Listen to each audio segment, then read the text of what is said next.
Welcome to current शिक्षा। I hope आप सभी लोग बहुत अच्छे होंगे और आपकी तैयारी भी बहुत अच्छी चल रही होगी। आज इस वीडियो में हम सिंधु घाटी सभ्यता को कवर करने वाले हैं। इससे पहले 2 क्लासेस आ चुकी हैं जिसमें हम लोगों ने एंशियंट हिस्ट्री के जो हैं स्रोत जो हैं उनको कंप्लीट किया। तो अगर आप लोगों ने उसको नहीं देखा तो आप लोग उसको भी ज़रूर देखिएगा। इसका जो है आपको PDF टेलीग्राम ग्रुप में मिल जाएगा, आप लोग उसको ज्वाइन कर लें, जिसका लिंक डिस्क्रिप्शन बॉक्स में दिया गया है। और यहाँ पर हम लोग कंप्लीट हिस्ट्री जो है उसको कवर कर रहे हैं। मॉडर्न हिस्ट्री कंप्लीट हो चुका है, उसकी एक प्लेलिस्ट बनी हुई है। और यहाँ पर एंशियंट हिस्ट्री, उसके बाद मिडिवल हिस्ट्री हम लोग करने वाले हैं। तो सबसे पहले हम लोग देखेंगे सिंधु घाटी सभ्यता और लास्ट में हम लोग समझने वाले हैं 16 महाजनपद कौन कौन से हैं, कहाँ कहाँ पर हैं, ये सब हम लोग देखेंगे लास्ट में। इंदस वैली सिविलाइजेशन, इसका टाइम पीरियड जो है 2350 BC से 1750 BC तक है और ये लगभग 600 वर्ष तक चला था, ध्यान रखिएगा। और ये आता है आद्य ऐतिहासिक काल के अंतर्गत, यानी कि प्रोटो हिस्टोरिकल पीरियड के अंदर जो है सिंधु घाटी सभ्यता आता है। अभी आपको बताते हैं कि इतिहास को जो है 3 भागों में डिवाइड किया गया है। आगे देखते हैं। पहला है यहाँ पर प्राग ऐतिहासिक काल, और दूसरा आद्य ऐतिहासिक काल, तीसरा है ऐतिहासिक काल जो अभी चल रहा है। प्राग ऐतिहासिक काल में जो है लिखित साक्ष्य का अभाव है और लिपि यहाँ पर कोई भी नहीं है। खानाबदोश और पाषाण युग जो है प्राग ऐतिहासिक काल के अंतर्गत आते हैं, ध्यान रखिएगा। आद्य ऐतिहासिक काल में लिपि तो यहाँ पर पाई गई है लेकिन अभी तक इसको हम लोग पढ़ नहीं पाए हैं, ये ध्यान रखिए। ऐतिहासिक काल में लिपि भी है और हम लोग इसको पढ़ भी पा रहे हैं, तो ये आ जाएगा ऐतिहासिक काल के अंतर्गत। इसके अलावा यहाँ पर सिंधु घाटी सभ्यता है, ये कांस्य युगीन सभ्यता है, क्योंकि यहाँ पर ब्रॉन्ज जो है, जो कांसा है, इसको बनाया गया था।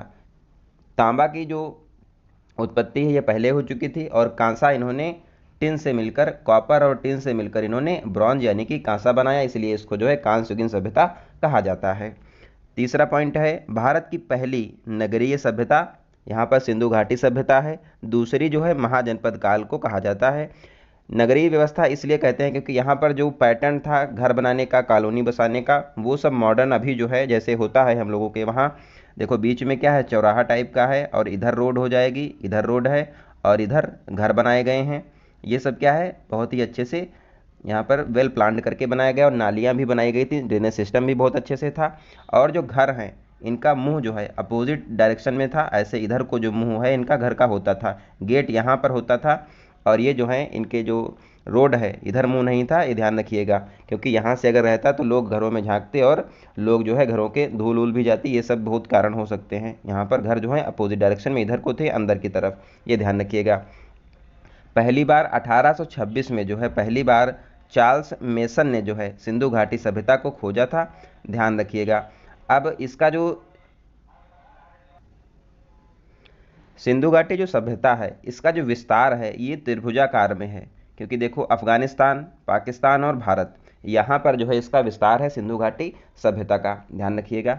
नेक्स्ट यहाँ पर है 1921 में जो है ASI के महानिदेशक जॉन मार्शल के नेतृत्व में हड़प्पा पहले शहर के रूप में यहाँ पर खोजा गया था। और हड़प्पा सभ्यता जो यहाँ पर है शहर की खोज जो है दयाराम साहनी ने 1921 में की थी। उस समय ASI के महानिदेशक जॉन मार्शल थे और हड़प्पा को खोजा है 1921 में दयाराम साहनी ने, ध्यान रखिए। नेक्स्ट देखते हैं।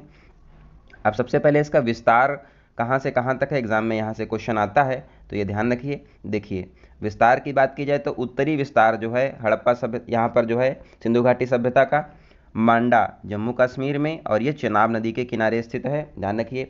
पूर्वी बिंदु की अगर बात की जाए तो उत्तर प्रदेश में आलमगीरपुर, वर्तमान में मेरठ जो है यहाँ पर था और ये हिंडन नदी के किनारे बसा हुआ था, ध्यान रखिएगा। पश्चिमी बिंदु की बात की जाए तो ये हो जाएगा सुतका गैंडोर, बलूचिस्तान पाकिस्तान में, यहाँ तक इसका विस्तार था और ये दशक नदी के किनारे बसा हुआ था। नेक्स्ट है दक्षिण की बात की जाए तो यहाँ पर दैमाबाद महाराष्ट्र में जो है, वर्तमान में इसका नाम अहमदनगर है और ये जो है प्रवरा नदी के किनारे बसा हुआ था, जो कि गोदावरी की सहायक नदी है, ध्यान रखिएगा। दैमाबाद दक्षिण में, पूर्वी बिंदु आलमगीरपुर और पश्चिमी बिंदु सुत्ता गैंडोर, और यहाँ पर उत्तरी बिंदु जो हो जाएगा वो मांडा जम्मू कश्मीर, ध्यान रखिएगा। अब यहाँ पर गोदावरी की सहायक नदियाँ कौन कौन सी हैं ये भी आप लोग देख लीजिए। मंजीरा, पेनगंगा, वेनगंगा, प्राणहिता और इंद्रावती जो हैं गोदावरी की सहायक नदियाँ हैं, ध्यान रखिएगा। अब लिपि की बात की जाए सिंधु घाटी सभ्यता में तो यहाँ पर मूल चिन्ह जो हैं वो 64 थे। सर्वाधिक जो यहाँ पर चिन्ह मिले हैं वो यू आकार और मछली का आकार जो है ये यहाँ पर चिन्ह पाए गए हैं। और लिपि को लिखने का जो नियम था वो हम लोग क्या है लेफ्ट से राइट लिखते हैं, लेकिन यहाँ पर सिंधु घाटी सभ्यता में राइट से लेफ्ट की तरफ लिखते थे और फिर लेफ्ट से राइट की तरफ लिखते थे। ध्यान रखिए शुरुआत जो है दाएं से होती थी बाएं की तरफ, और इसलिए यहाँ से ऐसे शुरुआत होती थी, फिर इधर आते थे और फिर लेफ्ट जाते थे। तो इसको बोलते हैं सर्पिलाकार, जो यहाँ पर इसको बोला जाता था लिपि को। और इसके अलावा गौमूत्र लिपि भी इसको कहते हैं। इसके अलावा बेस्ट्रोफेदम लिपि भी कहा जाता है इसको, और इसको जो है पिक्टोग्राफी भी कहते हैं, यानी कि भाव चित्रात्मक लिपि भी कहा जाता है। इसको ध्यान रखिएगा। नेक्स्ट है प्रमुख स्थान। अब कौन कौन से हैं इनको हम लोग देख लेते हैं, ये बहुत इंपॉर्टेंट है। देखो सबसे पहला स्थान हमारा प्रमुख स्थान में आ जाएगा हड़प्पा। हड़प्पा जो है वर्तमान में पाकिस्तान के मोंटगोमरी जो डिस्ट्रिक्ट है यहाँ पर है, वर्तमान में साहिवाल इसको बोलते हैं, ध्यान रखिएगा। और हड़प्पा सभ्यता की खोज जो है यहाँ पर 1921 में दयाराम साहनी ने इसको खोजा था, और ये जो है रावी नदी के बाएं तट पर है। ये भी पूछा गया है कि हड़प्पा रावी नदी के किस तरफ है, तो ये बाएं तट पर स्थित है। और यहाँ पर जो हड़प्पा है ये ग्रिड पद्धति से बनाया गया था, ध्यान रखिएगा। यहाँ पर दो टीला थे, पश्चिमी टीला और पूर्वी टीला। पश्चिमी टीला को माउंट एबी बोला गया है और पूर्वी टीला को माउंट एफ कहा जाता था। और इसकी जो खोज है ये किया है व्हीलर ने। और यहाँ पर एक कब्रिस्तान पाया गया, उसका नाम था R37, ध्यान रखिएगा।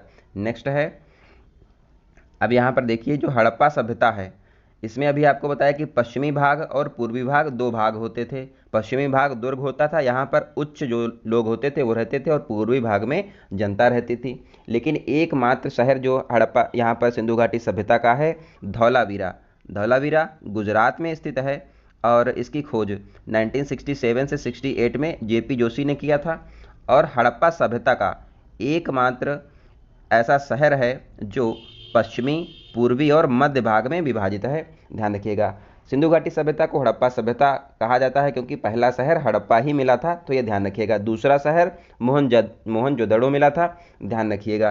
तो एकमात्र शहर जहाँ पर पश्चिमी, पूर्वी और मध्य भाग में विभाजित है वो हो जाएगा धौलावीरा। इसके अलावा जितने भी शहर हैं उसमें दो ही भाग हैं, पश्चिमी भाग और पूर्वी भाग, ध्यान रखिए। नेक्स्ट है, इसके अलावा धौलावीरा इंपॉर्टेंट इसलिए है क्योंकि 2021 में 40वां यूनेस्को विश्व धरोहर में इसको शामिल किया गया था, ध्यान रखिए। अब वर्तमान में भारत में 43 यूनेस्को वर्ल्ड हेरिटेज साइट हैं। अभी जो है असम के चराई मोइदम जो है यूनेस्को में शामिल किए गए हैं, 43वां बना है। 41वां था शांति निकेतन, और 42वां था होयसल के मंदिर, कर्नाटक में स्थित है। शांति निकेतन वेस्ट बंगाल में है, ध्यान रखिएगा। 40वां यहाँ पर धौलावीरा है, और 39वां यहाँ पर रामप्पा काकतेश्वर मंदिर तेलंगाना का है, वो बना था, ध्यान रखिएगा। अभी एक वीडियो चैनल पर पड़ी हुई है, वहाँ पर आप लोग देख सकते हैं। UNESCO world heritage site complete आपको लिस्ट मिल जाएगी। नेक्स्ट है मोहनजोदड़ो। मोहनजोदड़ो जो है ये पाकिस्तान में है, और ये लरकाना प्रांत में पाया गया है, और यहाँ पर जो है सर्वाधिक जनसंख्या थी, ध्यान रखिएगा। मोहनजोदड़ो का शाब्दिक अर्थ होता है मृतकों का टीला, और इसकी खोज 1922 में, 1921 में हड़प्पा खोजा गया, 1922 में मोहनजोदड़ो खोजा गया है, और इसको खोजा था रखलदास बनर्जी ने, और ये दूसरा स्थान है, ध्यान रखिएगा, स्थल है। यहाँ पर जो है विशाल स्नानागार, विशाल अन्नागार पाया गया, और विशाल अन्नागार जो है हड़प्पा सभ्यता की सबसे बड़ी इमारत है, ध्यान रखिए। और यहाँ पर कांसे की नर्तकी की मूर्ति पाई गई, और पशुपति मोहर भी पाई गई थी, ध्यान रखिएगा, मोहनजोदड़ो में। और जो एक कांसे की नर्तकी है इसकी मूर्ति बनी थी लॉस्ट वैक्स मेथड से बनाई गई थी, ध्यान रखिएगा, एग्जाम में क्वेश्चन आ चुका है, लॉस्ट वैक्स मेथड। नेक्स्ट है कालीबंगा। कालीबंगा जो है राजस्थान में है, और ये घग्गर नदी के किनारे बसा हुआ है। कालीबंगा का अर्थ होता है काले रंग की चूड़ियाँ। कालीबंगा की खोज अमलानंद घोष, BK थापर और BB लाल के द्वारा की गई। यहाँ पर जुते हुए खेत के प्रमाण मिले। कालीबंगा में जो है युगल समाधान, यानी कि दो लोगों को एक साथ युगल जो है उनको दफनाया गया, ध्यान रखिएगा। नेक्स्ट है पिंगट के अनुसार इंदस वैली सिविलाइजेशन यानी कि सिंधु घाटी सभ्यता की जुड़वा राजधानी हड़प्पा और मोहनजोदड़ो थी। इसके अलावा दशरथ शर्मा के अनुसार हड़प्पा सभ्यता की राजधानी हड़प्पा, मोहनजोदड़ो और कालीबंगा, इन्होंने 3 को बताया कि ये हड़प्पा सभ्यता की राजधानी थी और पिंगट ने बताया कि मोहनजोदड़ो और हड़प्पा राजधानी थी। ध्यान रखिए। नेक्स्ट है चुनहुदड़ो।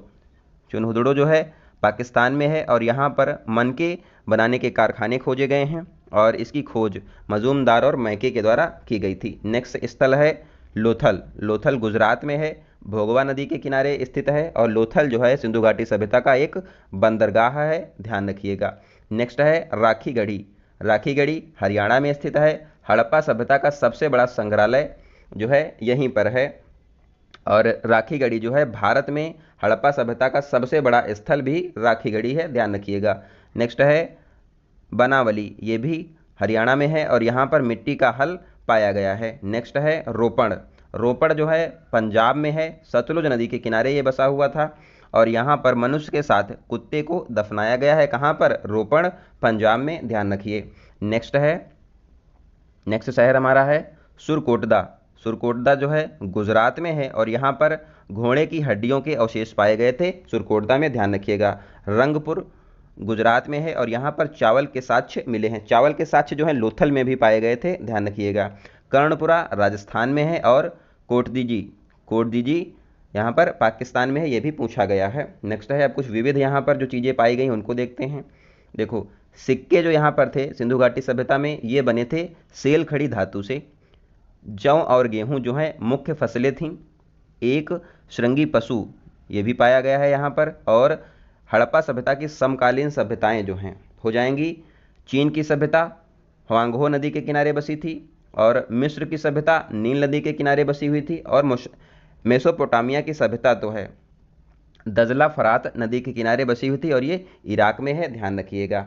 और जो है यहाँ पर मेसोपोटामिया सभ्यता में जो है इंडस वैली सिविलाइजेशन के लिए मेहुला शब्द का प्रयोग किया गया है। ध्यान रखिएगा। नेक्स्ट है और यहाँ पर जो है सिंधु घाटी सभ्यता मात्र सत्तात्मक समाज था और यहाँ पर मात्र देवी की पूजा होती थी और ये जो है उर्वरा की देवी थी, उर्वरकता की देवी थी। ध्यान रखिए। और पवित्र पशु जो है कुबड़ वाला बैल था। ध्यान रखिएगा। आगे देखते हैं। अब हम लोग जो है जो महाजनपद हैं 16 उनके बारे में इंपॉर्टेंट जानकारी देख लेते हैं। देखो पहले क्या है इंडस वैली सिविलाइजेशन आता है 2350 बीसी से 1750 बीसी। उसके बाद वैदिक काल आता है 1750 से 1000 बीसी तक और उत्तर वैदिक काल 1000 बीसी से 600 बीसी तक। उसके बाद आता है महाजनपद काल 600 बीसी से 400 बीसी तक। ध्यान रखिएगा। देखो एक यहाँ पर क्रम होता है कुल, इसका जो यहाँ पर मालिक है वो कुलप है। ग्राम का मालिक ग्रामीणी हो जाएगा। विष का मालिक विषपति। जन का मालिक जनपति और जनपद का मालिक राजा और उसके बाद महाजनपद बनता है। तो देखो कुछ कुल मिलकर ग्राम बनाए, कुछ ग्राम मिलेंगे तो विष बन जाएगा और कुछ विष मिलकर जो है जन को बनाएंगे और कुछ जन मिलकर जनपद बनाएंगे और कुछ जनपद जो है मिलकर महाजनपद बनाएंगे। तो ये चीज़ ध्यान रखनी है। अब देखते हैं महाजनपद काल।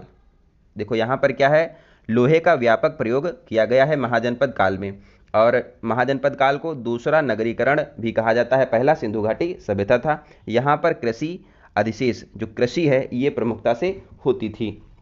देखो 16 महाजनपद का जो जिक्र है सबसे पहले अंगुत्तर निकाय बौद्ध धर्म का है, यहाँ पर किया गया है। इसके अलावा भगवती सूत्र जैन धर्म का ग्रंथ है, यहाँ पर किया गया है, तो इम्पोर्टेंट है। सबसे ज़्यादा महाजनपद जो हैं उत्तर प्रदेश में हैं 8 हो जाएंगे और गणतंत्र जनपद 2 थे वज्जी और मल्ल।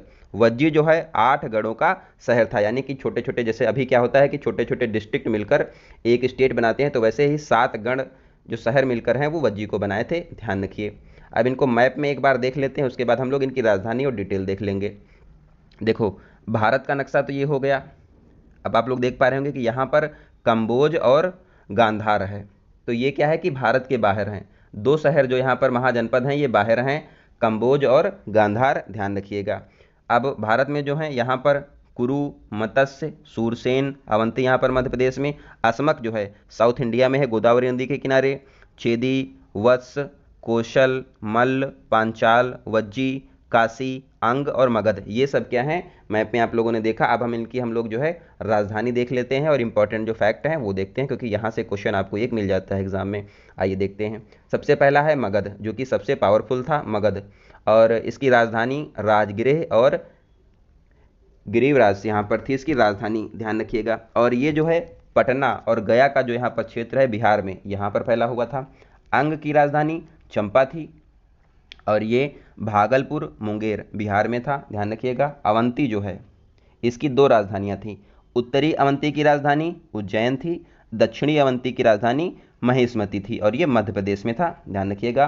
कौशल की राजधानी श्रावस्ती और साकेत थी, वर्तमान जो है अयोध्या यहाँ पर, और ये अवध उत्तर प्रदेश में था, ध्यान रखिए। नेक्स्ट है गांधार जो है इसकी राजधानी तक्षशिला थी और ये पाकिस्तान में फैला हुआ। तक्षशिला जो है पढ़ाई लिखाई का सबसे बड़ा केंद्र पहले हुआ करता था। कंबोज की राजधानी हाटक और राजपुर है और ये जो है अफगानिस्तान और पाकिस्तान दोनों में फैला हुआ था। अस्मक की राजधानी पोतन या फिर पोटली है और ये साउथ इंडिया में एकमात्र था, ध्यान रखिएगा। वज्जी जो है इसकी राजधानी वैशाली और ये बिहार में फैला हुआ था। मल्ल की राजधानी पावा और कुशीनारा और ये देवरिया उत्तर प्रदेश का क्षेत्र जो है वहाँ पर मल्ल महाजनपद था। नेक्स्ट है सूरसेन महाजनपद की राजधानी मथुरा है और ये उत्तर प्रदेश में यहाँ पर फैला हुआ है, मथुरा में। मत्स्य की राजधानी विराटनगर है और ये राजस्थान में था। काशी आप लोग जानते हैं कि वाराणसी इसकी राजधानी थी और ये उत्तर प्रदेश में है, काशी भी महाजनपद था। पांचाल की राजधानी अहिछत्र और या फिर काम्पिल्य है और ये जो है क्षेत्र उत्तर प्रदेश में बरेली और रुहेलखंड वाला जो क्षेत्र है वहाँ पर है पांचाल। कुरु की राजधानी इंद्रप्रस्थ और हस्तिनापुर और ये दिल्ली में था, ये जो है महाभारत काल में कुरु जनपद महाजनपद आप लोगों ने भी सुना है। चेदी की राजधानी शक्तिमती और फिर या फिर शक्तिवती जो है इसकी राजधानी है और ये उत्तर प्रदेश बुंदेलखंड में था। वश की राजधानी कौशाम्बी, ध्यान रखिएगा, और ये उत्तर प्रदेश इलाहाबाद का जो क्षेत्र है वहाँ तक फैला हुआ है। सो आई होप आपको ये क्लास अच्छी लगी होगी। इसका पीडीएफ आपको टेलीग्राम ग्रुप में मिल जाएगा। आप लोग ज़्यादा से ज़्यादा वीडियो को लाइक करें, अपने दोस्तों को भी जरूर शेयर करें, चैनल को भी जरूर सब्सक्राइब कर लें। मिलते हैं अगली वीडियो में, तब तक आप लोग अपना ध्यान रखिए। धन्यवाद, जय हिंद।